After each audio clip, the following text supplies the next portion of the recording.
See, generally the different colloids are prepared by mixing the electrolytes. Electrolyte means if we mix As2S3, As2O3 and H2S. See, both are electrolytes. Electrolyte means the substance one being dissolved in water, it gives what? It gives ions. Then it is known as electrolyte. So different electrolytes are used to make the hydrophobic colloid. Okay, so colloidal solutions when prepared generally contain the excessive amount of electrolytes. Sometimes in presence of such electrolytes the colloid becomes unstable, means it will coagulate मतलब वो अपने आप dispersed phase और dispersion medium में separate हो जाएगा. So at that time we have to add the stabilizing agents. Okay, तो hydrophobic colloid में ये स्टेटमेंट आ चुका है. तो यहाँ पे वो क्यों रिक्वायर्ड है? तो रिक्वायर्ड इसीलिए है क्योंकि उसमें एक्सेसिव अमाउंट होती है किसकी? इलेक्ट्रोलाइट्स की. That's why they will unstabilise the colloidal solution. That's why the purification of colloidal solution is needed. Okay, तो इम्प्योरिटीज दूर करने के लिए एक मेथड है जिसका नाम है डायलिसिस. चलो, वर्ड तो आपने सुना ही होगा dialysis. Generally this dialysis is used for our body. Okay, so during the dialysis of any human body होगा क्या?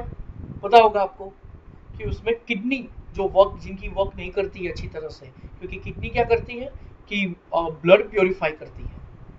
ओके, तो ये जो डायलिसिस प्रोसेस है ना, तो ये डायलिसिस प्रोसेस में क्या होगा कि वो ब्लड को प्योरीफाई कर देगा. सिमिलरली यहाँ पे एक साइफन मेथड यूज करते हैं. तो साइफन मेथड में क्या होगा कि वाटर कंटिन्यूअस यहाँ पे फ्लो रखेंगे.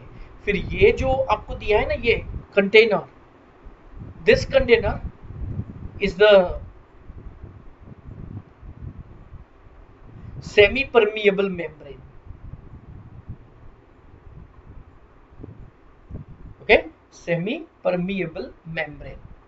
So it's a process of removing the dissolved substance from a colloidal solution, means of diffusion through a suitable membrane. ये जो membrane लिखा है that is semi permeable membrane. तो सेमी परमिएबल मेम्ब्रेन के जो पोर्स होते हैं वो बहुत छोटे होते हैं जिसमें से इलेक्ट्रोलाइट्स पास हो सकते हैं, लेकिन ये कॉलोइडल पार्टिकल्स जिनकी साइज बड़ी है ना, वो पास नहीं होंगे. ओके, अब देखो यहाँ पे क्या होगा कि स्टार्टिंग में आपको इलेक्ट्रोलाइट्स मिलेगा, लेकिन जैसे जैसे प्यूरिफिकेशन आगे बढ़ता जाएगा वैसे वैसे क्या होगा, पानी का वेस्टेज ज्यादा होगा क्योंकि कंटिन्यूअस नहीं हो सकता. तो इसके लिए एक मेथड है इलेक्ट्रोडायलिसिस, कि हम क्या करेंगे, अंदर इलेक्ट्रोड्स रख देंगे. Anode means plus, cathode means minus, जिससे क्या होगा, ऑपोजिट आयन वाले, मतलब एनोड मींस पॉजिटिव, तो पॉजिटिव के साइड क्या होगा, नेगेटिव आयन से अट्रैक्ट हो जाएंगे, मतलब कॉलोइड में से बाहर आ जाएंगे. That's why that's we are needing, मतलब हमें वही जरूरत है कि कॉलोइड्स बाहर होने चाहिए. लेकिन ये जो इलेक्ट्रोडायलिसिस है उसकी एफिशिएंसी ज़्यादा है नॉर्मल डायलिसिस से. तो समझ में आ गया होगा, एक बार आप अपनी तरफ से पढ़ लेना, बहुत इजी है. Next is ultra filtration. तो नॉर्मल जो फिल्टर पेपर है, ओके, चलो उसको पहले एक बार मोड़ो, ऐसे होगा, फिर से एक बार मोड़ो, ओके, तो फिर ऐसे होगा. तो उसमें आपको एक पेज ऐसे खुला दिखेगा. ओके, उसको बीच में से खोल के उसको फनेल के अंदर रख दो और वो पेज आपने अंदर रख दिया. भाई समझ आया जो फिगर ड्रॉ की है उसमें?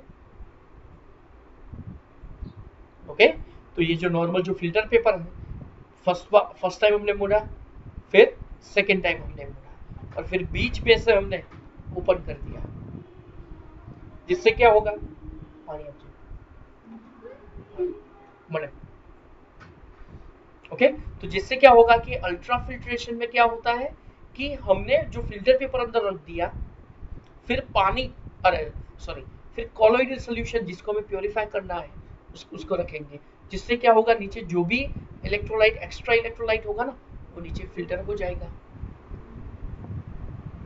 Okay, so this method is used. तो उसके लिए generally 4% solution of nitrocellulose mixture of alcohol and ether, वो जनरली हम यूज करते हैं। ओके, तो ये प्यूरिफिकेशन मेथड है।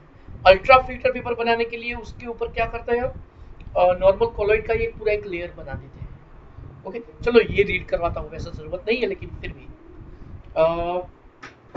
Yes Rushin, read fast.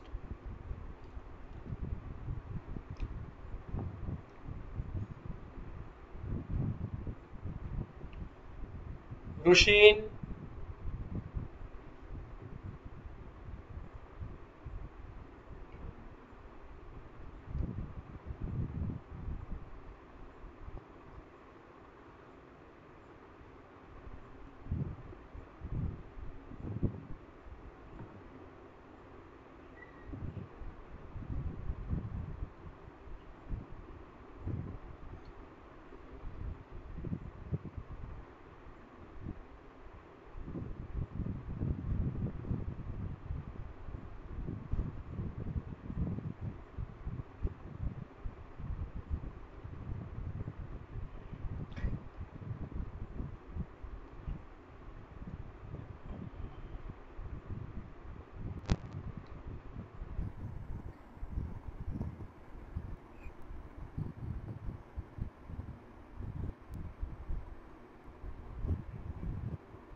Okay, but बस बस बस बस।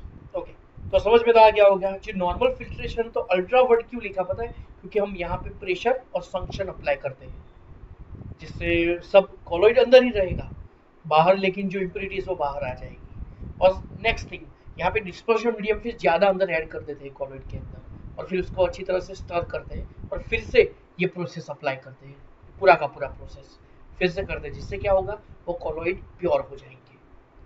Next, properties. तो चलो कॉलिगेटिव प्रॉपर्टीज, तो चलो 4 चैप्टर 2 के मेन 4 पॉइंट्स याद होगा।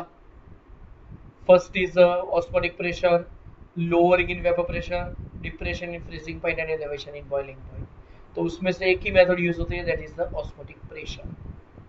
That's it. ओके, चलो next is our Tyndall effect. Just a minute. Okay, तो चलो टिंडल इफेक्ट के लिए जनरली हम 3 सॉल्यूशंस लेंगे। जॉन टिंडल ने फाइंड आउट किया था ये। अब देखो, जब भी हम लाइट पास करेंगे तो वो पूरी की पूरी जो इनर पार्ट है वो पूरा एल्यूमिनेट होगा, and this effect is known as Tyndall effect. Okay, तो उसके लिए देख लो 3 बीकर्स हमने लिए, डिस्टिल्ड वाटर लिया उसमें, तीनों बीकर में, फिर एक में हमने शुगर डिसॉल्व किया, दूसरे में मिल्क हमने ऐड किया। ओके, अब जब हम शुगर में से, चलो नॉर्मल वाटर में से अगर लाइट पास करेंगे तो वो सीधी अंदर से बाहर आ जाएगी। ओके, मतलब टिंडल इफेक्ट उसमें नहीं होगी। देखो, दिख रहा है आपको, लेजर लाइट यहाँ पे रखी है। सिमिलरली दूसरा हम देखते हैं, कौन सा, अपना शुगर जो हमने डिसॉल्व किया है, तो उसमें भी हमें क्या दिखेगा, ऐसे ही आपको पॉइंट दिख जाएगा। लेकिन तीसरे में हमने मिल्क लिया है, तो उसमें क्या होगा, मिल्क के जो पार्टिकल होते हैं, तो उसमें वो पूरा का पूरा पार्ट आपको अंदर से इल्यूमिनेट दिखेगा। उसमें कहीं पे आगे कहीं भी नहीं दिखता था। देखो यहाँ पे ये तो दिखता ही है, लेकिन इनर पार्ट है ना, वो इनर पार्ट, उसमें आपको क्या दिखेगा, वो एल्यूमिनेट दिखेगा। उसको बोलेंगे टिंडल कोन। अब देखो यहाँ पे वाटर मॉलिक्यूल्स होते ही है, लेकिन जो मॉलिक्यूल्स होते हैं वो बहुत छोटे होते हैं, टाइनी पार्टिकल्स होते हैं, जिससे क्या होगा, लाइट का स्कैटरिंग नहीं होगा। अगर हमने शुगर डिसॉल्व किए तो उसमें भी क्या होगा कि जब भी हम डिसॉल्व करते हैं तो वो पूरा को पूरा इनर पार्ट में मिक्स हो जाएगा। जिससे क्या होगा कि जब भी हम लाइट पास करेंगे तो वो भी इल्यूमिनेट नहीं हो पाएगा, क्योंकि यहाँ भी पार्टिकल्स कैसे होते हैं, बहुत स्मॉल होते हैं। ओके, लेकिन जब मिल्क में से हम पास करते हैं तो मिल्क में पार्टिकल्स की साइज बड़ी होती है, because milk an example of colloid, dispersed phase liquid, dispersion medium liquid. तो इसमें क्या होगा, वो पूरा का पूरा पार्ट एल्यूमिनेट होगा, क्योंकि मॉलिक्यूल्स इतने नजदीक होते हैं, जिससे क्या होगा कि वो जो पार्टिकल्स होते हैं ना, वो पार्टिकल्स एल्यूमिनेट होगा। देख लो, तो पहले में दूसरे में कहीं पे नहीं दिखेगा, लेकिन तीसरे में से जब लाइट पास होगी तो वो इल्यूमिनेट दिखेगा, आपको अंदर पता चलेगा कि अंदर से लाइट पास हो रही है। तो समरी क्या हुई इसकी कि Tyndall effect involves the scattering of light is passes through a colloid. Okay, and true solutions do not exhibit the Tyndall effect. Okay, so this is the fundamental of it. Similarly, चलो दूसरा एक video देखते हैं जिससे ये आपको properly पता चलेगा टिंडल इफेक्ट। चलो अब इसका फंडामेंटल हम देखते हैं, और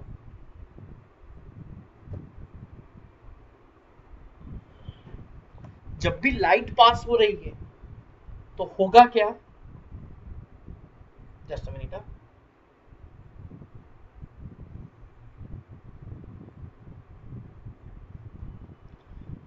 चलो फर्स्ट हमने लिया है clear cut water, aqueous solution of sugar, that is clear cut liquid, और दूसरे में एक्वियस सॉल्यूशन ऑफ सोप। तो जब उसमें से लाइट पास होगी तो वो सीधे की सीधी बाहर आपको मिलेगी और कोई भी इल्यूमिनेट होगा नहीं। और हमने ही पढ़ा है soap in example of, soap किसका एग्जांपल है, एसोसिएटेड कॉलॉइड का है। तो उसमें आपको देखो ये लाइट के पार्टिकल्स दिखते हैं अंदर, देखो। ओके, तो उसका रीजन क्या है, क्योंकि सोप के मॉलिक्यूल्स बड़े होते हैं साइज में, मतलब कॉलॉइड की रेंज में होते हैं, जिससे क्या होगा, वो पूरा एल्यूमिनेट होगा। देख लो आगे हमने जो एक वीडियो देखा था उसमें एनिमेशन दिया था। ओके, अब यहाँ पे भी एनिमेशन ही है, लेकिन वो विथ लाइव एग्जांपल। तो देखो कॉलॉइड के साइज की मॉलिक्यूल्स की साइज बड़ी होती है। ओके, जिससे जब भी लाइट पास होती है तो फिर वो क्या करेगा, वो उसके आजू बाजू में से लाइट बाहर निकलेगी, फिर जिससे क्या होगा, वो पूरा का पूरा पार्ट एल्यूमिनेट हो जाएगा। ओके, तो चलो ट्रू सोल्यूशन, कॉलॉइडल सोल्यूशन और सस्पेंशन, ये तीनों का एग्जांपल दे दिया है, देख लो। तो इससे चलो टिंडल इफेक्ट तो आपकी क्लियर हो चुकी होगी मोस्ट प्रोबेबली। ओके, चलो तो फिर ये टॉपिक एक्चुअली अपने सिलेबस में,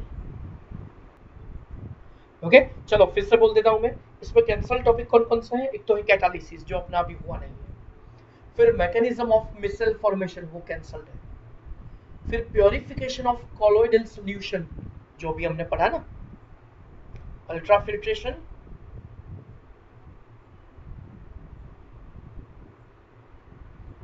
और डायलिसिस और इलेक्ट्रोडायलिसिस, तो ये पूरा का पूरा कैंसल्ड है। उसके बाद कॉलिगेटिव प्रॉपर्टीज कैंसल्ड है, टिंडल इफेक्ट कैंसल्ड है। ओके,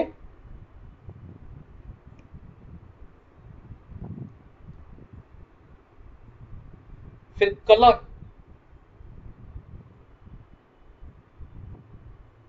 कलर क्यों लिखा है, और इमल्शंस वो पूरा का पूरा कैंसल्ड है।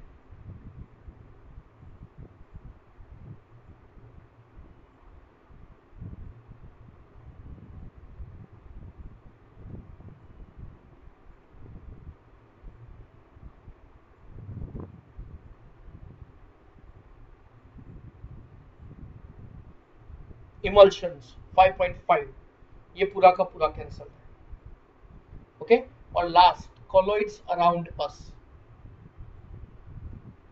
ये भी कैंसल्ड है, मतलब अपना चैप्टर यहां तक ही है। ओके,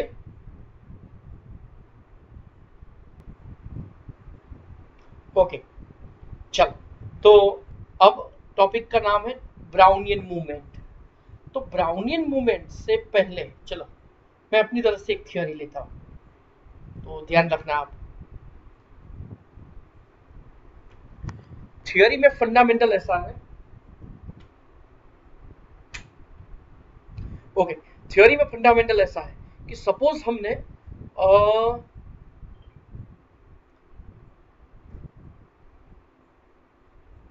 NaCl लिया, ओके, टेस्ट ट्यूब में, फिर उसके अंदर 2 to 3 ड्रॉप्स हमने AgNO3 के ऐड किए, जिससे क्या होगा, AgCl प्रेसिपिटेट होगा।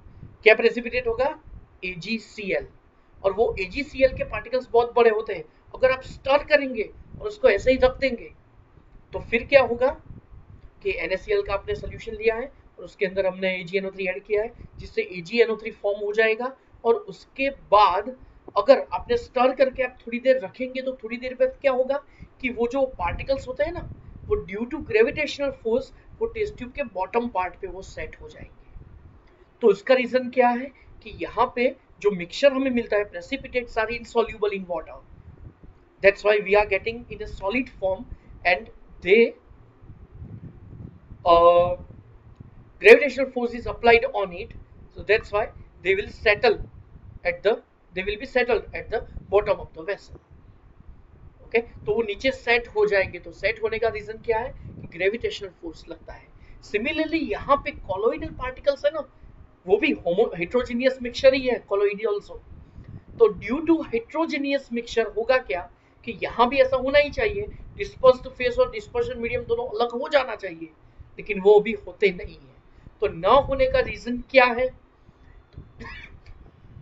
तो उसका रीजन ये है कि कोलोइडल पार्टिकल्स, उसमें जो डिस्पर्स्ड फेस के पार्टिकल्स होते हैं उसको डिस्पर्शन मीडियम कंटिन्यूअस धक्का देंगे, जिससे क्या होगा, वो पार्टिकल्स कंटिन्यूअस मोशन में ही रहेंगे और उनकी जो लाइन होगी वो जिगजैग लाइन होगी। ओके, इसके जैसे देख लो, ये यहाँ से यहाँ, फिर नीचे, फिर ऊपर, फिर यहाँ, फिर यहाँ, फिर यहाँ, फिर यहाँ।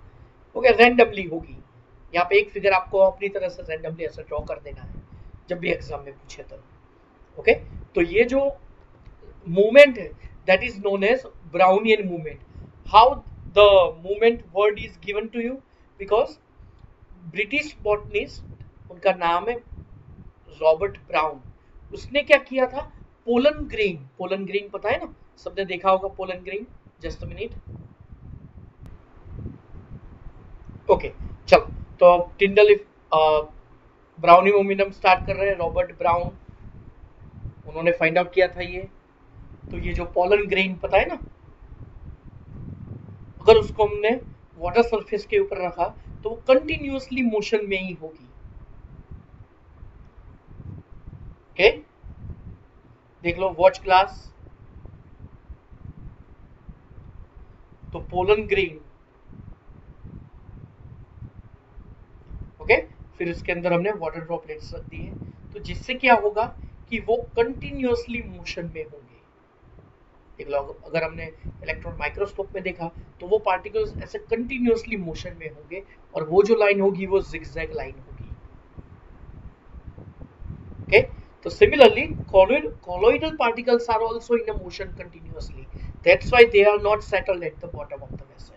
तो देखो ये colloidal particles हैं, तो डिस्पर्जन मीडियम के मॉलिक्यूल्स उसको कंटिन्यूअसली धक्का देंगे। अब देखो, अगर किसी वजह से वो जो मॉलिक्यूल है उसकी साइज बढ़ गई तो फिर क्या होगा कि डिस्पर्जन मीडियम के मॉलिक्यूल्स उसको धक्का नहीं दे पाएंगे, वहीं के वहीं रहेगा, एंड देन आफ्टर वो सेट हो जाएगा at the bottom of the vessel. Okay, चलो, तो समझ में आ गया होगा सबको। तो ब्राउनियन मूवमेंट में जनरली 2 पॉइंट्स हमें याद रखने हैं। फर्स्ट पॉइंट कौन सा पता है कि ये जो कॉलोइडल पार्टिकल्स होते हैं ना, वो कंटिन्यूअसली मोशन में तो होते ही, हमें पता है, जिससे क्या होगा कि वो ग्रेविटेशनल फोर्स का अपोज करेंगे। और दूसरा, kinetic theory of the gases, chapter 5 11 standard याद होगा आपको, तो इसमें ऐसा कुछ दिया था कि गैसियस मॉलिक्यूल्स कंटिन्यूअसली मोशन में ही होते हैं। तो सिमिलरली यहाँ पे भी, तो यहाँ पे काइनेटिक थियरी ऑफ गैस यहाँ पे अप्लाई होती है इन दोनों पार्टिकल्स में, कि उनके ऊपर ग्रेविटेशनल फोर्स अप्लाई नहीं होता है। क्यों अप्लाई नहीं होता है तो हमने उसका रीजन बता दिया। तो आई थिंक सबको समझ में आ गया होगा। ओके, यस विश्वा, पढ़ो यहाँ से, चलो, Brownian movement.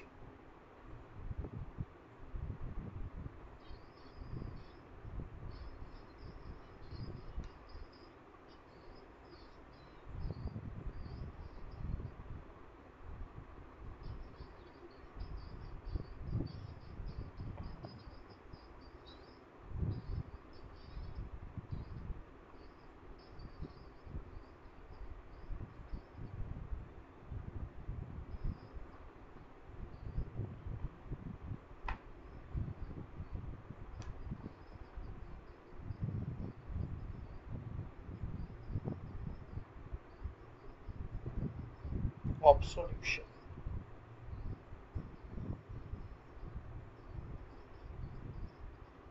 Okay.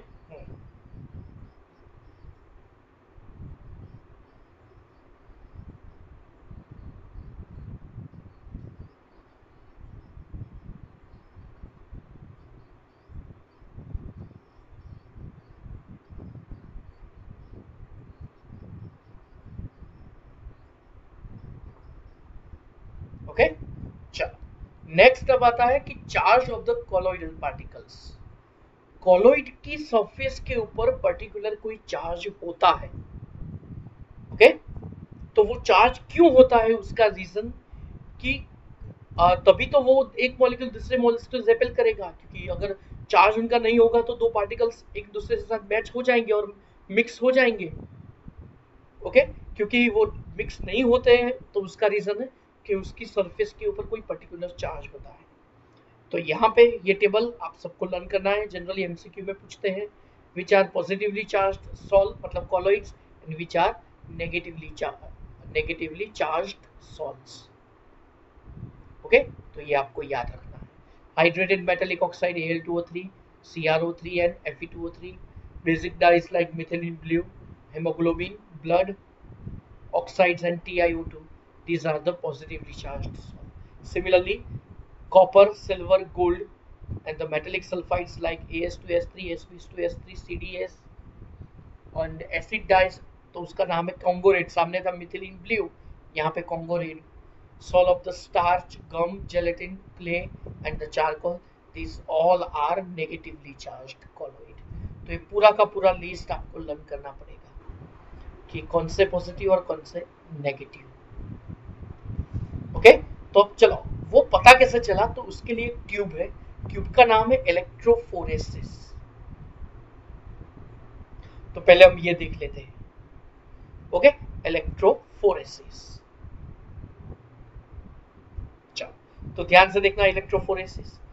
The existence of the charge on the colloidal particles is confirmed by the electrophoresis experiment. Electrophoresis में यू शेप्ड ट्यूब होती है, देख लो ये।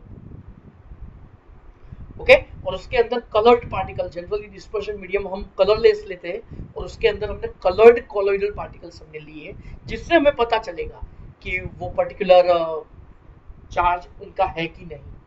अगर हमने होमोजीनियस ले लिया और वही का वही कलर ले लिया तो फिर तो पता ही नहीं चलेगा कि कॉलोइडल पार्टिकल्स कहाँ पे सेट हुए। अगर हमने कलर्ड लिए तभी हमें पता चलेगा। देख लो यहाँ पे वैसे कलर्ड आपको दे दिए, देख लो ये रहा। ओके, यहाँ पे देख लो। ओके, वो पार्टिकल्स दिए है ना, तो ध्यान से देखना अभी। तो यू शेप ट्यूब, क्यों यू शेप ट्यूब ली, जिससे क्या होगा, उनका वाटर लेवल इक्वल रहेगा जहां तक हमने फिलअप किया है। ओके, नेक्स्ट थिंग, हमने यहाँ पे क्या किया, दो इलेक्ट्रोड्स फिलअप सेट कर दिए, एक साइड एनोड दूसरे साइड एनोड। चलो, anode means negative, cathode means positive. Okay, अब क्या होगा कि अगर कॉलोइड का कोई चार्ज नहीं होता तो वो पार्टिकल्स एक ही जगह पे रहते, लेकिन ऐसा नहीं हुआ। वो नेगेटिवली चार्ज थे तो वो पॉजिटिव टर्मिनल के साइड अराउंड वो सेट हो जाएंगे। देखो, क्योंकि ऑपोजिट चार्ज होगा तो वो क्या होगा, अट्रैक्शन होगा, जिससे वो वहां पे सेट हो गए। ओके, चलो एक वीडियो से वो समझते हैं हम, जिससे आपका क्लियर हो जाएगा।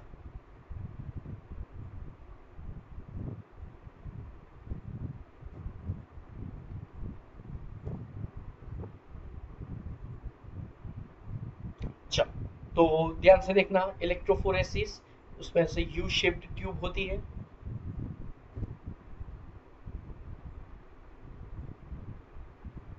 ओके, चलो यहाँ पे नेगेटिव टर्मिनल, यहाँ पे पॉजिटिव टर्मिनल। अगर हमने कॉलोइडल पार्टिकल्स ले लिए तो क्या होगा कि वो सभी पार्टिकल्स कहाँ पे अटैच होंगे, देख लो यहाँ पे दिया है।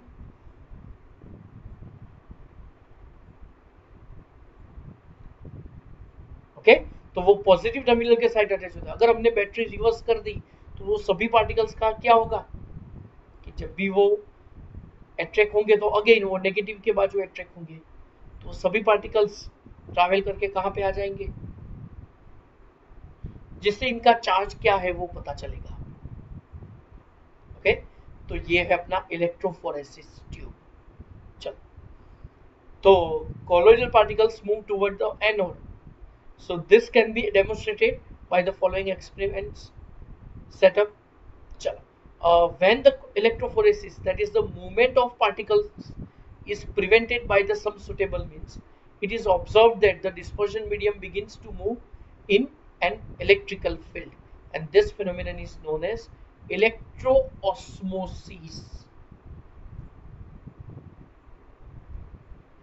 ओके, तो कई बार आपको डेफिनेशन भी पूछते हैं इलेक्ट्रोऑस्मोसिस की, तो वो आपको याद रखना है।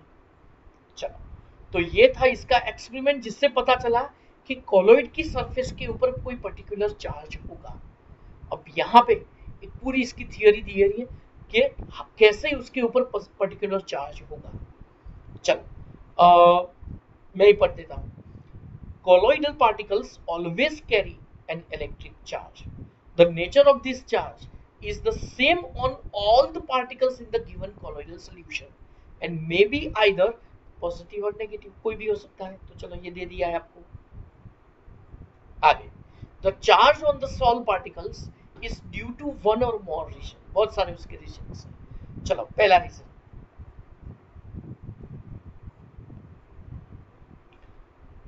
due to the electron capture by the solved particles during the electrodispersion of the metals. जब मेटल में से जब हम कोई भी सॉल्व बनाते हैं तब उसके ऊपर सरफेस पे क्या होगा, इलेक्ट्रॉन कैप्चर होंगे। So due to the preferential adsorption, मतलब सरफेस पे of the ions from the solution and slash और due to the formulation of the electrical double layer. चलो, ये जो जब भी डबल लेयर बनता है ना, तब एक एक्स्ट्रा पोटेंशियल अप्लाई होता है और उस पोटेंशियल को हम बोलेंगे ज़ेटा पोटेंशियल। आगे आएगा अभी। चलो, यहाँ पे तो कोई भी कॉलोइड होता है तो उनका प्रेफरेंस रहता है कि वो कौन से आयंस को अट्रैक्ट करे। Preferential absorption of the ions is the most accepted reason. The solved particles acquire positive or negative charge by the preferential adsorption positive or negative ions. When two or more ions are present in the dispersion medium, the preferential adsorption of the ion common to the colloidal particle usually take place. And this can be explained by the taking the following examples. इसके examples दिए हैं। When silver nitrate AgNO3 solution is added to the potassium iodide solution, the precipitated AgI, तो वो adsorb करेंगे क्या, I minus ion को। देख लो, तो AgI मॉलिक्यूल के सरफेस पे कौन सा आयन होगा भाई, कौन सा आयन होगा,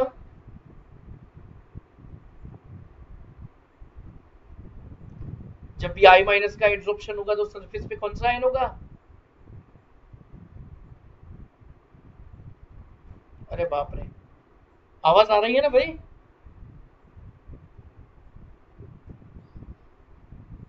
तो कोई कुछ बोल नहीं रहा। तो जब भी AgI की सरफेस के ऊपर आयोडाइड आयन एडसॉर्ब होंगे तो इसको हम बोलेंगे AgI/I। तो वो कौन सा चार्ज होगा, इसका नेगेटिव आयन। सिमिलरली AgI की सरफेस पे अगर Ag+ का चार्ज हुआ, Ag+ एडसॉर्ब हुआ, तो वो बनेगा पॉजिटिवली चार्ज्ड सॉल्यूट। तो वो क्या एडसॉर्ब करता है उसके ऊपर डिपेंड करता है। सिमिलरली Fe2O3 होता है तो उसकी सरफेस पे Fe3+ होगा, पता होगा ये पेप्टाइजेशन। ओके, तो अगर Fe2O3 की सरफेस के ऊपर OH- अगर एडसॉर्ब होगा तो क्या होगा, वो नेगेटिवली चार्ज्ड हो जाएगा। अब ध्यान से देखना, यहां पे टोटल 2 लेयर्स बनते हैं। Combination of 2 layers of the opposite charges around the colloidal particle is called a Helmholtz electrical double layer. AgI उसकी सरफेस पे पहले एक आयन, उसकी दूसरी सरफेस पे एक आयन, मतलब ऐसे एक स्टेशनरी लेयर होता है, दूसरा मूविंग लेयर होता है। स्टेशनरी मतलब वो स्टेबल होगा, तो जो स्टेबल होगा उसके ऊपर जो भी चार्ज होगा ना, वो पूरे कॉलोइड का चार्ज होगा। स्टेशनरी का मतलब है वो स्टेबल है, ओके, और मूवमेंट वाला जो होता है वो कंटिन्यूअस मूविंग होता है। उसके लिए बोलते हैं first layer is stationary fixed, और सेकंड जो होगा उसको हम बोलेंगे मोबाइल। ओके, उसका दूसरा वर्ड है diffused layer. Since the separation of charge is seen of the potential, the charges of the opposite sign on the fixed and diffused parts of the double layer result in a difference। और यहाँ पे ये जो potential difference आता है उसको हम बोलेंगे जेटा पोटेंशियल और इलेक्ट्रोकाइनेटिक पोटेंशियल। कई कबार ये पूरा पैरा ही आपको पूछ लेते हैं कि सपोज AgI की सरफेस पे I माइनस का लेयर होगा तो उसके ऊपर किसका लेयर होगा, K प्लस का।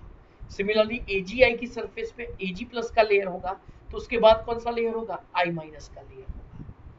और जब भी ऑपोजिट चार्ज वाले आयंस एक दूसरे के साथ मैच होते हैं तब एक पोटेंशियल क्रिएट होता है। Potential means one type of the difference of the charge, और उस पोटेंशियल को हम बोलेंगे जेटा पोटेंशियल।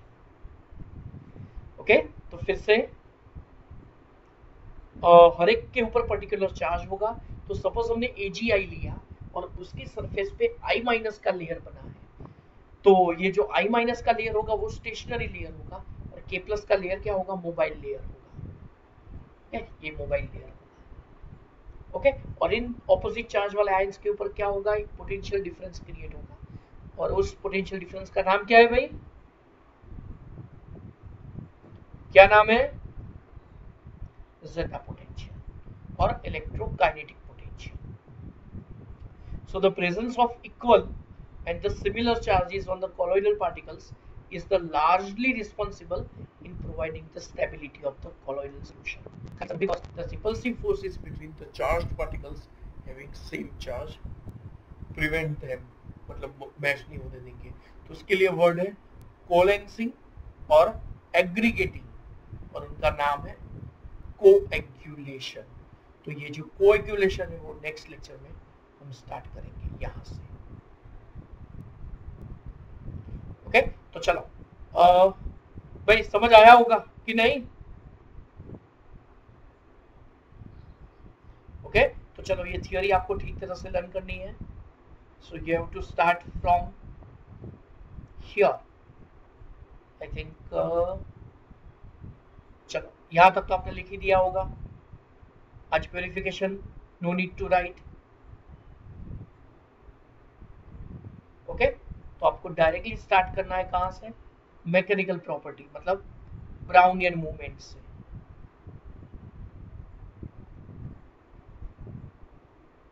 और यहां तक इलेक्ट्रोफोरेसिस तक। ओके, तो चलो, तो भाई आज का लेक्चर यहाँ पे खत्म होता है। ओके, नेक्स्ट लेक्चर से स्टार्ट करेंगे। ये फर्स्ट मतलब ये जो पार्ट है पूरा कॉलोइड सेक्शन वो अपना खत्म हो जाएगा। Okay then, good bye.